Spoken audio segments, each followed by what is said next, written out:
You're going to have one record per human that's always up to date in different companies and entities. Really smart, unbelievable, world-class people. The dots just do not always connect for everyone in the same way. That's the difference between why a regular ATS will not exist. You dump CVs, it's out of date every year. 70% of your data is out of date.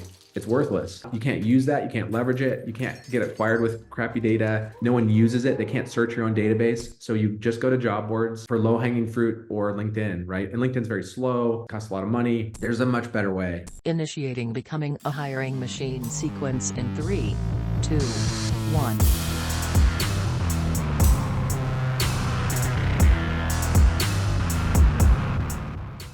Hey everyone, it's Sam Keenly, and welcome back to Becoming a Hiring Machine. This is the show dedicated to fixing recruitment by going beyond saying what needs to change and instead teaches you how to make that change. Today, we have a special guest interview ahead of us, but before we get into that, I just want to tell you a little bit about the show. Essentially, we have shows within the show here. Some days we have interviews with industry thought leaders and others who are shaking up the space, while other days we cover things like trending topics. Every Tuesday, stop by for a Tactical Tuesday episode where we go deep on how to do something that's going to help you drive better results in your day-to-day. Some days we open it for Q&A, and other days we get a mic drop episode from Matt where he shares something that he's been thinking about and wants you to know. And as a general reminder, if you like the content that we share here on the show, subscribe for more. All right, for today's episode, Matt was recently invited back to the RecWired podcast for the third time. Absolutely fascinating conversation that covered a wide range of topics from AI to what Matt would advise himself 12 years ago to the differences seen in recruitment between the US, UK, and so much more. So with that, let's hop over to that conversation. So, welcome to the RecWired podcast. On this episode, we have an old friend, I think back for the third time. We've got Matt Chambers, who's CEO of Loxo. Welcome back, Matt. Thank you so much, Andy. Looking forward to it. Good. Quite a lot's changed since we last spoken, but for the folk who don't know Loxo, tell us the story. How did it start and what was the vision? Yeah, thank you. So I've shared this quite a bit. For those of you who have never heard this before, I took a long path. Loxo's been a really, really long path. I've actually put my butt in a chair and have been in the seat, but I founded Loxo 2012. I'm a first principle learner, so I have to understand how something works myself. So I started actually recruiting, wasn't learning quick enough. So I partnered with 7 search firms in Denver, Colorado, across different specialisms. And I started out doing split fees, pretty quickly learned how they're all doing things, primarily perm placement, exec search.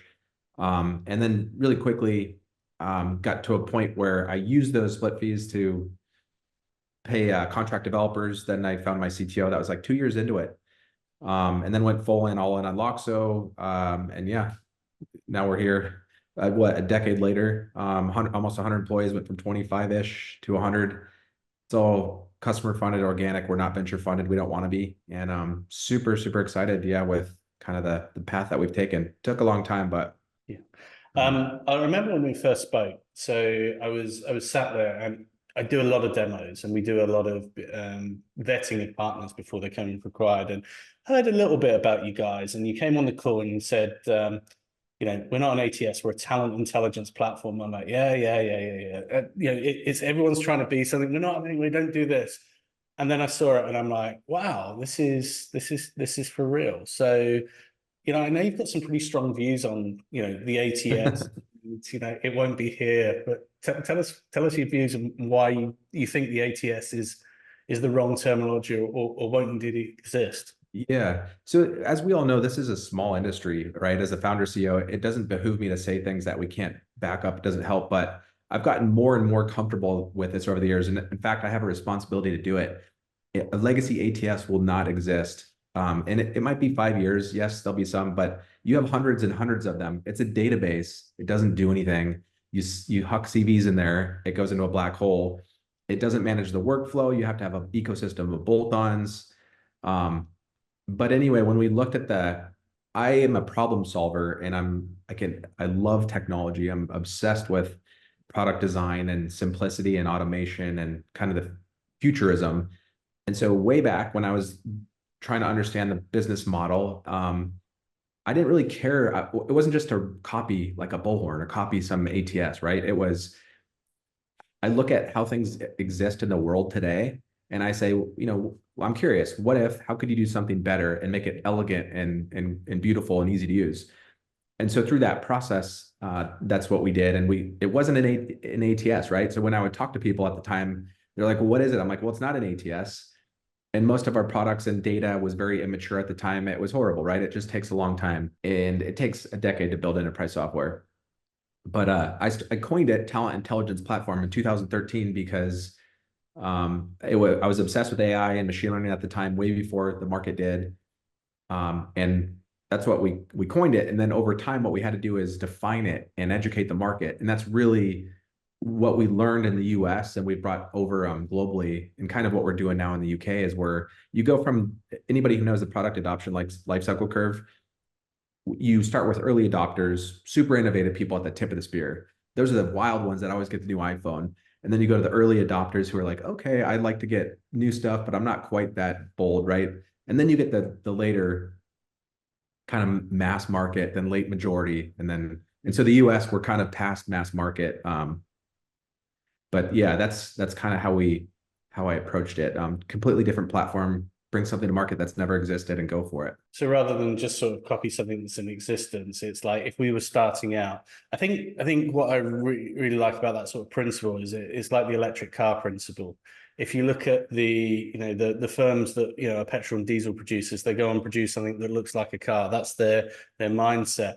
If you're Elon Musk and you've never built one of those, you go and just take a different approach to it. Yeah, and everyone has a different skill set. Some people are visionary, some people are operators. It doesn't necessarily matter, but for me, that's my passion. That's what I'm obsessed with. That's why I do it. I wanted to have a blank canvas in the world and say, bring this to the market. And that's why you can be a founder. But yeah, to me, I would be bored stiff if I took a look at an existing thing and just try to make it a little bit better incrementally. That's not what the marketplace needs. But especially in Web 3.0, which is how I really fell in love with machine learning way before Chat GPT and all of this came alive. And again, it's not going to replace recruiters. It's more of a co-pilot. But Web 3.0, which we'll probably get into later on, is a big part of this and why a legacy ATS won't exist. Yeah, I mean, I think if you look, I was on a panel session the other day and we were talking about AI and it's the buzzword, and not all AI is equal, is it? Nope, not at all. It's funny. I'm grateful that it's topic du jour now and everyone's bringing it up. And generative AI has really brought that front and center. Once you have a UI that you can look and play with, and it's like, wow, just like you said, all of a sudden I saw Loxo and I was like, I've heard of this stuff. I've seen a million tools. This is also what a lot of people do. They're like, I'm always open to see stuff. And then you see it, you're like, oh my gosh, this is very different. Yeah. Generative AI is at that point, but AI is just code. It's software code. There's different implementations and job to be done. So that's why like OpenAI or Anthropic, that's why they're not going to be the end all be all for recruitment. A recruiting software company, tech company is going to have to bring this to the market, which is, again, it's just code. Every company won't even talk about AI here in the future. It'll be you're a software company. Yeah, and I guess you actually need to bake it into the experience. It's not good just, if AI is still being prodded around by humans, then that's pretty limited use case. Yeah, yep, exactly. Yeah, and it's good too for people that are entering the market, new entrants, right? Because you can raise a lot of capital around saying you're an AI company, and if you're not going to raise capital. So it's good. Innovation is amazing for consumers of products and services. So recruitment is kind of entering a golden era, and it's going to be a lot of fun. If you were started recruiting again now, so having done it, what would you advise yourself 12 years ago differently to do? Oh my God. That's an interesting question in terms of like the actual recruitment aspect, or just building Loxo, or Yeah, I guess both actually. I'm keen to understand, how you see the job as effectively moved on, and what you would do now differently, knowing what you know now, and also as well, what are the sort of, I guess, sort of learns from 12 years of building Loxo. Yeah, no one's ever asked me that, and it's actually a really important question, because just like no two businesses are the same, no two paths are the same. I did it because for a lot of reasons, but I didn't have millions of dollars in my bank account to self-fund it. I had tens of $20,000 left in my bank account. Nobody funded this, right? Yeah. I also am a first principal learner, so I have to figure it out. And I didn't want to raise capital. So an entrepreneur, you figure it out. Just like a lot of listeners, you just figure it out. It doesn't matter the market conditions. It doesn't matter when your back's against the wall. You just figure it out. And if you can't figure it out, you're not going to make it. And I was like, well, I'm going to run out of money. I better figure this out quickly. How can I learn? I wasn't learning fast. I'm like, oh my God, if I don't make a placement, I'm going to run out of money.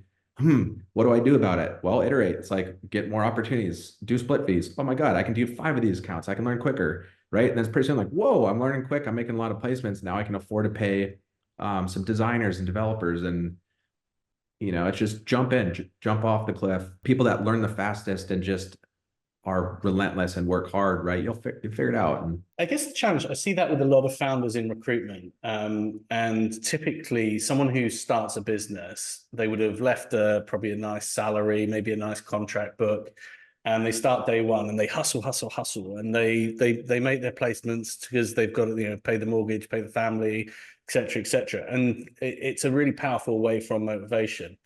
And most people I know get it, right? Because they work and they hustle, and the challenge often then is once you're out of the woods and you've replenished that bank account and you've got some runway, then what? Exactly. Well, that's tough. It's and a lot of these questions just go back to who you are as a human and your why. What's your why? Why are you doing it? What gets you out of bed in the morning? If it's for money, you're never going to make it. The people that are money motivated, you're never going to make enough money, right? Like you said, what are you going to buy, a second bigger house or a nicer car? And it's like that doesn't drive people. So for me, my why is to do an impossible against all odds with a small elite team. I'm very team oriented. I like people to have a chip on my shoulder. I'm like, there's no possible way you're gonna ever do that. It's like, well, watch. And I like that. Very competitive. So that works for me. I like to also, like, my father taught me this a long time ago. He was a small custom home builder growing up, and he never wanted to expand. He built one custom home at a time, and everything he did was like perfection. And I'm like, why you can't cut corners? And he always taught me this as a kid. It's like the sushi master, right? It's like you practice doing the rice for 10 years. Like that's all you do. It's like, craftsmanship. Take pride in that. Don't cut corners. And if you make everything a 20 out of 10, and do it over the long term, brick by brick by brick, it's impossible for the world to ignore it. And if you take pride in that in the journey and pride in what you're doing, it matters to your customers and your employees. And most people don't. The vast majority of people want shortcuts in life. They want to copy things. And they'll jump in and do it for the short-term reasons, which is not sustainable. So that's something that's worked well for us. Yeah, I see that. I mean, it's the passion, the drive. I've always joked with you about what's the number for someone to knock on your door and come and buy Loxo. And yeah. And I get pounded on for years, and it's a good thing, right? If you're doing things right. But again, if you're money motivated, I think I'm not going to bring up names, but my co-founder and I were in our office in Denver. I think we had 7 or 10 employees at the time, and a big brand name that we all know. And some of them, different groups around, knocked on our door, right? And it's like, no, we're not in it for the money. We're in this to bring something to market. But you gotta. What else would you do? You'd be sat there curious with, start a new one. And it's like, no, it's that some people are like, they'll just start a new company after company after company. And maybe that's what inspires them, but it's also potentially because they're not building anything that substantial.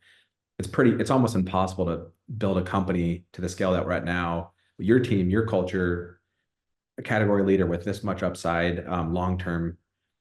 We have the chance. Our mission is to create the greatest recruiting software company out there. There's a lot of, like, LinkedIn is a social network, right? You have like big Workday companies or HCM. Other companies are really good ATS, but there's no world-class recruiting software technology company globally. So we have a lot of upside. I remember reading Shoe Dog by Phil Knight, and he attributes a lot of the success of Nike basically to the fact that he could just get on and run it.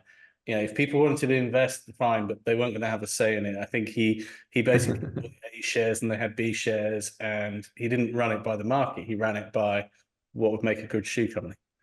Yeah, that's top 5 favorite books. That's just unbelievable book, isn't it? Yeah, yeah, it got me through some dark times in Egypt. That one, actually, that's another story for another day. So obviously you started in the States, and I think coming to the UK, obviously I'm sure you did the odd spot deal with people who sort of heard of you, but actually bringing your operation to the UK with, in terms of sales support, the infrastructure that you need to do that, has been around 3 years now. What's your the question I always get asked is, what's the difference in recruiting in the States and recruiting in the UK? So I'm interested to hear your differences from how you see the UK businesses are different from the US businesses. Yeah, if you ask our sales team, they say it's radically different, right? It's so much easier in the US. Everyone says that. And then we're like, well, how about you guys have some conversation in the US? And they're like, well, it's the same. I mean, recruitment's recruitment. You know that. We have customer partners globally. They have offices all over the globe.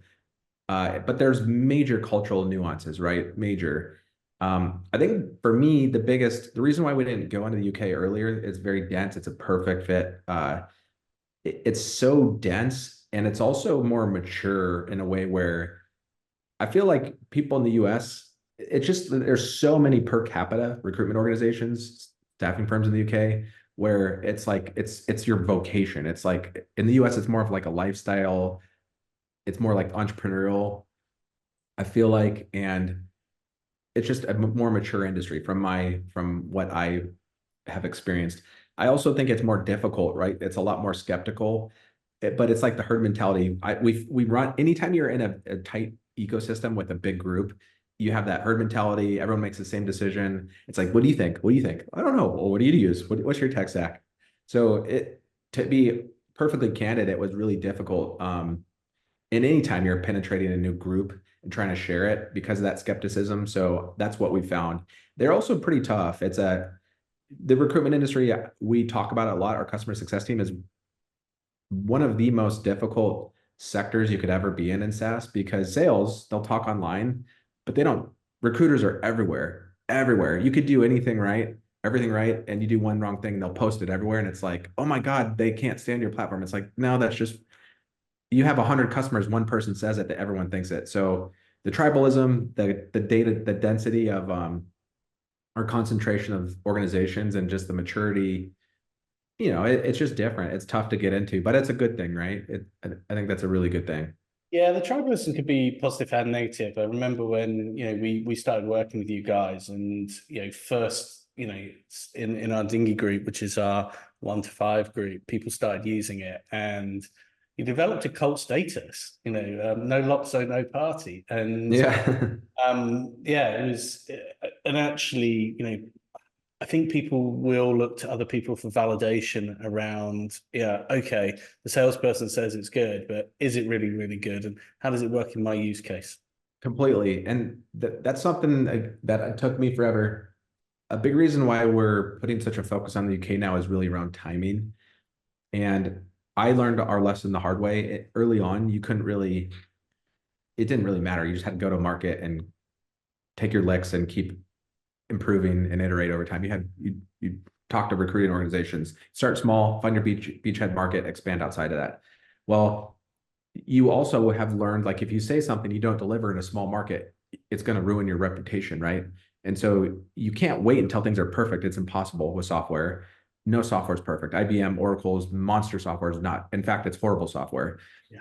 But in this space, with how it is, you have to be able to deliver. So that's you start with a small end. They're pretty finicky and fickle, but they're great, and they test and play with tools. When you move into the larger organizations, it's all about risk management, right? But they're way far behind. The bigger, medium-sized, large organizations, as you know, are decades behind, and they still think they're really innovative, and they're not. They're 2 decades behind. Yeah, it's an interesting challenge around sort of keeping up and keeping current, and just really understanding where the market moves. And I think the other thing you've probably seen from you guys is that you're not just in that small space now. You've started to move up into our bridge group, so making sales in that space, and taking on the sort of significantly more seats. And has that been an evolution of the product, or is that just the market being more comfortable with you, I guess? Yeah, good question. I was having this conversation the other day with our VP of sales. The product is, I'm very biased, of course, as the founder and CEO of Loxo, but there's no better ATS CRM in the world. We compete all day. We know our competitors. There's no features we don't have that the brand names have. But it's about risk, and that's how it is for any enterprise that's doing change management, right? And if you have a bigger organization, leaders in general the easy thing is the status quo. You don't have to make a decision because you don't get in trouble. Your neck's not on the line. So people are like, kick the buck down the road, not a big deal. But at some point in time, it's like our ATS CRM is not the problem. And it's like, well, if it's not the problem, if it's good, why are you buying 15 bolt-on tools? And why do you have 40 consultants? And why are you trying to build on top of something? You're not getting faster. You're not getting more innovative. You're not getting more efficient. You're wasting a lot of time. And that's what's happening. So like the larger ones, what happens in the US or anywhere, I think in 2014, I would talk to some of the biggest in the world. And it was mostly what they were just build versus buy. We landed some early on, and we struggled to onboard them. We just weren't mature enough as an organization. And so now we have a former VP that came from Bullhorn and used to do a lot of like training there for them.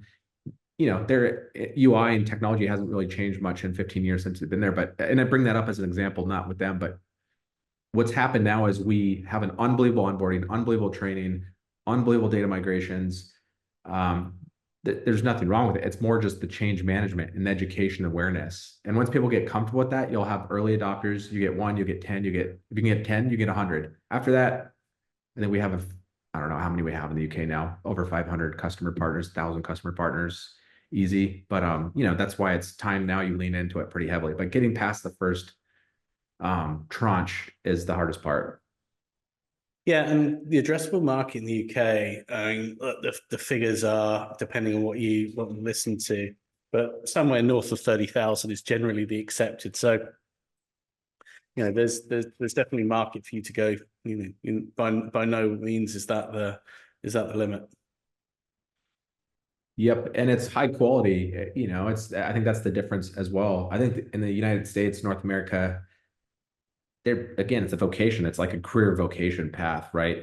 Whereas in the US, people can come in and out. They'll go in-house. They'll try a different career path and be a dentist or something, and it's a vocation in the UK, which is really nice. Or is that a generational thing? I don't.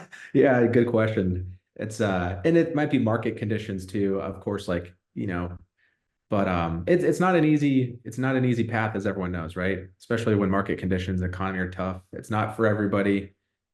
Definitely not easy, but the ones that do well, there's nothing like it, right? Being a recruiting agency.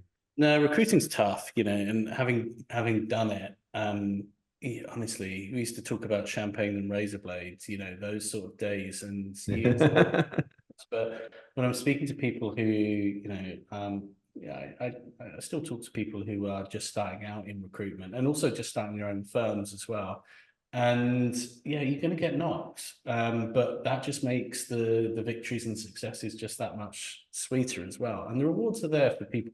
There was a guy called John Lee I used to work with, and he said, no one ever fails at recruitment, you just give up. Yeah. And I really do agree with him that it's about just getting through, just making it through.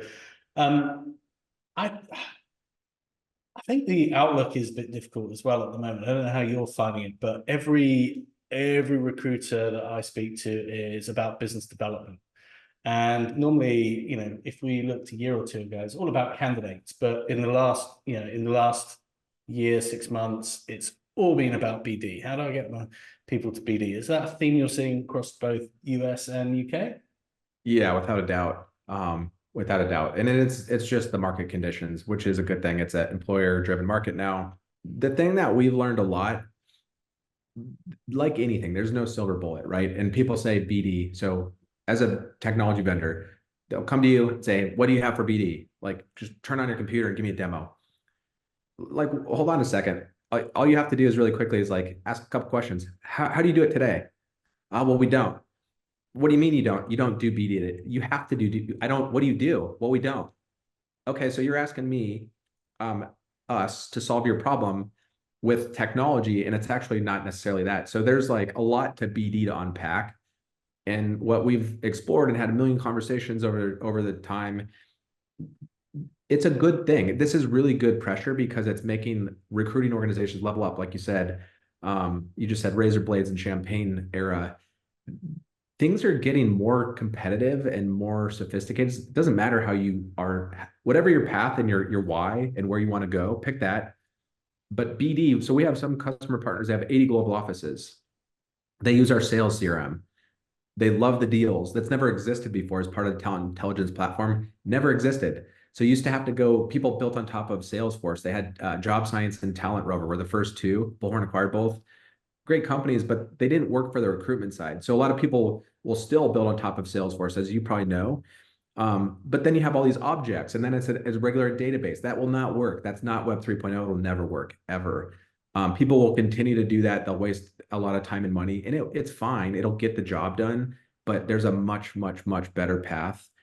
BD goes back to there's no silver bullet. There's structure and team, and you have to specialize labor, but you do account based, just like sales and SaaS companies do. You find your ideal prospects, you predict who's your best fit customer and why. You create a strategy around that.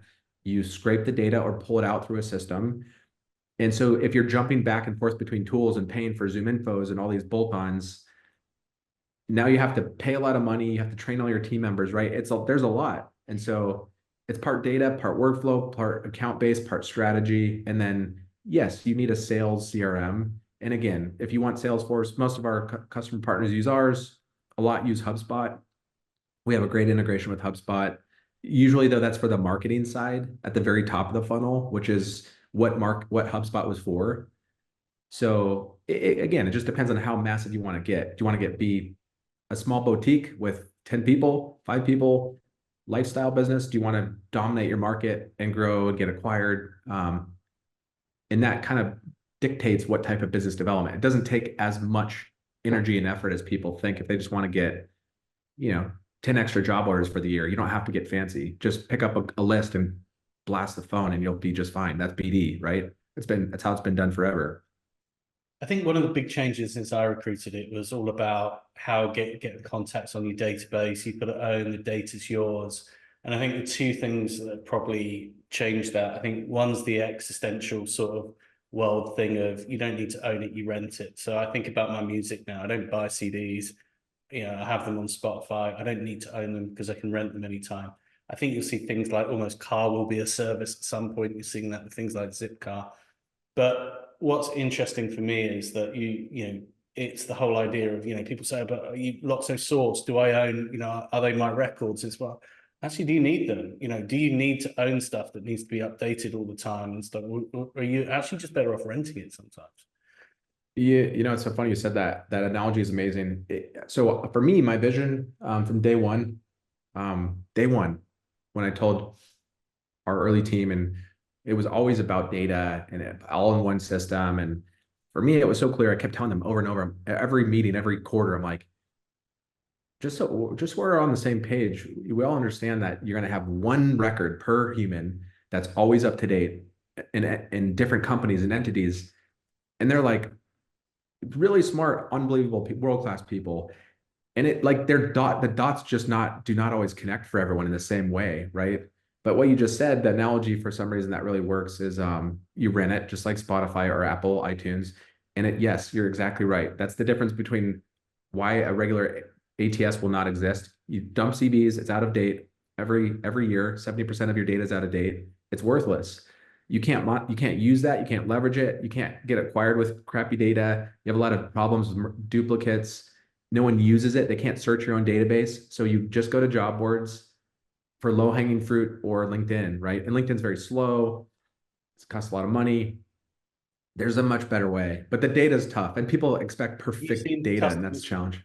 Reduce their LinkedIn spend as a result of using Loxo. Yes, yeah, the smart ones, but the smart ones were not you full tilt.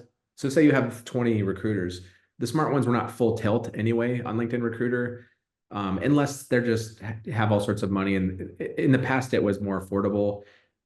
But the reason why you're doing that is primarily for InMails, right? And if you have a great network, you built that network over time, you already have relationships. You don't really need to just pay $10,000 a year for InMailing. It's like you get the free version or Sales Nav or Lite. So yeah, a lot of people do that, or they'll and then they're realizing there's a better way to pipeline data.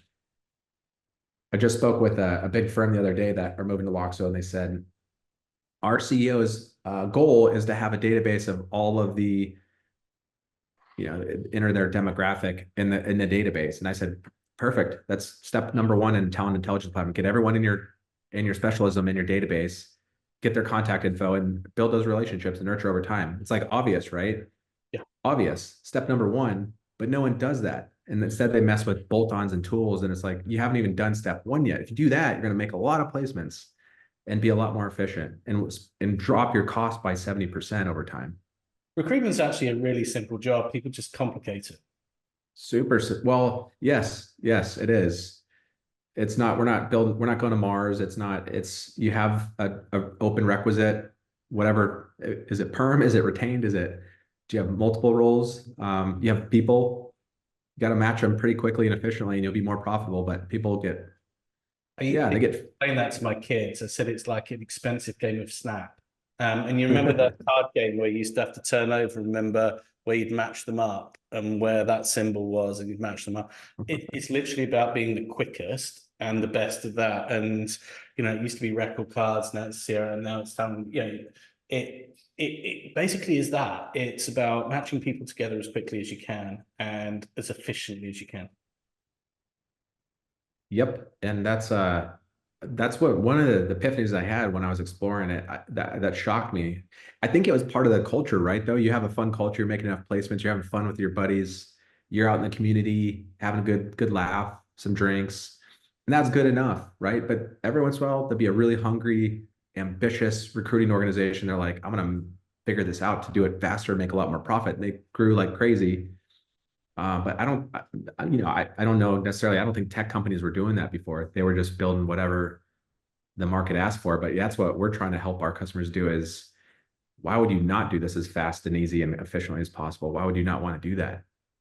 Yeah, no, 100%.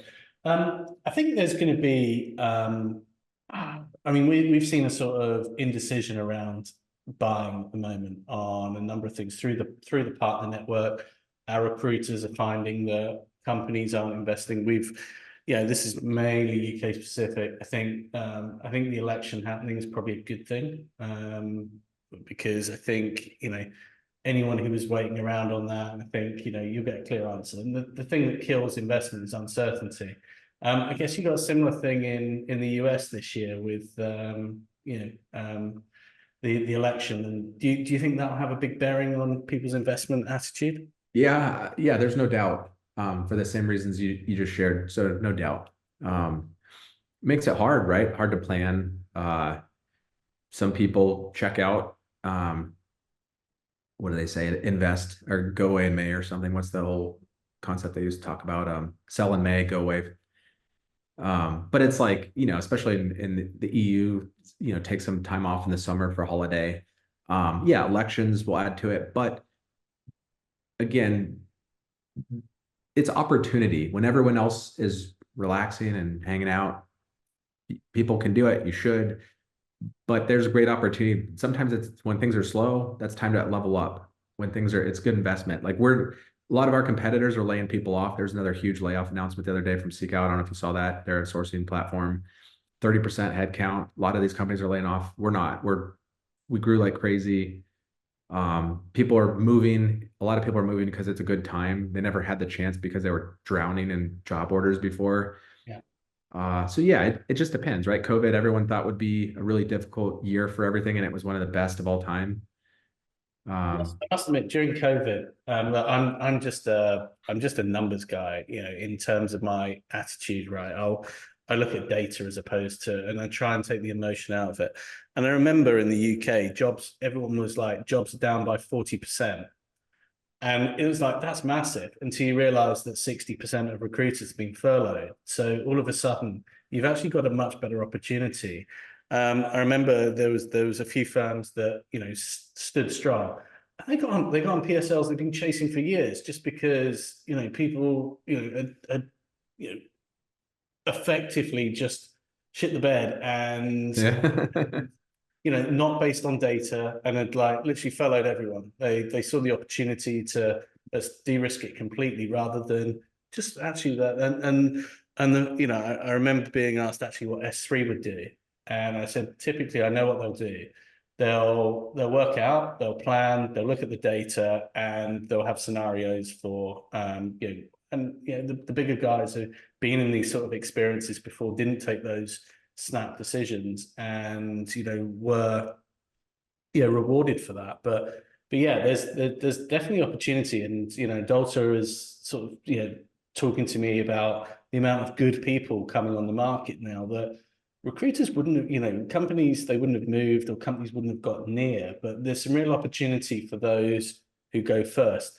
The challenge with recruitment, I always find, as you say, it's in herds. So once someone goes, they all go, and then everyone's looking around at each other, and no, are they running in the right direction or not? You're just running with the herd. Yep, completely, especially in the UK. But I think we all realize the market conditions are going to be difficult for a while. But like you just said with Dewalta, there's lots of pockets of unbelievable things. There's always pockets. There's always pockets.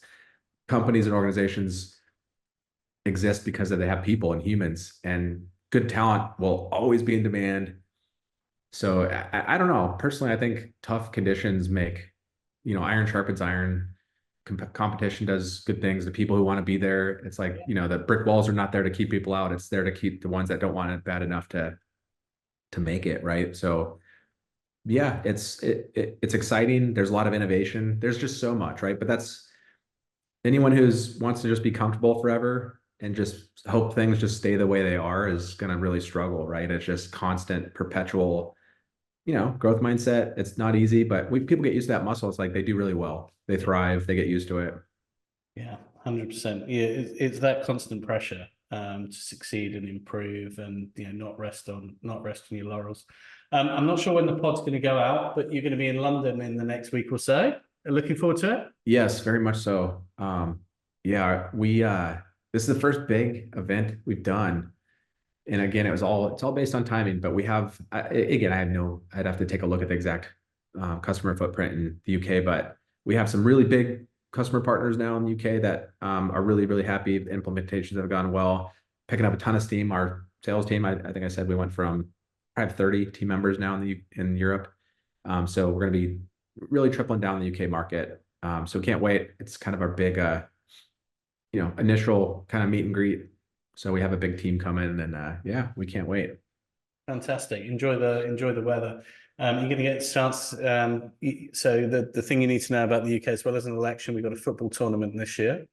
So you're going to have to swat up on that and make sure you share the disappointment when England get knocked out. Yeah, I know. Well, maybe not. You never know. Everyone always says this might be the year, right? But yeah, everyone, it might be our year. There'll be songs sung about it, no doubt.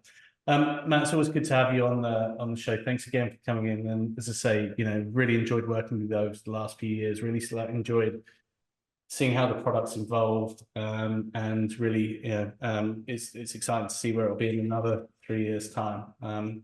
So if people want to get hold of you or have a look at Loxo, what's the best way of doing it? yeah, thank you so much for having me. It's good to see you again. Hopefully you're doing well with in general, life and family and business as well. It's good to see you continuing to be involved and invite me here again. If you want to reach out, Loxo, Loxo.co. Feel free to connect me on LinkedIn. Yeah, or check out the platform. We have a free account. Even there's like a free ATS CRM, which people don't even know about. It's like, you got to be kidding me. But yeah, check out Loxo.co and let us know what you think. So go and start for free there if you want. Have a look, or go and see like the full demo. The full demo. I'm sure Mark will be happy to set those up, and we'll put the links below the podcast as well, where you can book in for that as well. Matt, thanks again so much, and look out for catching up soon. All right, Andy. So great to see you. Thanks so much. All right.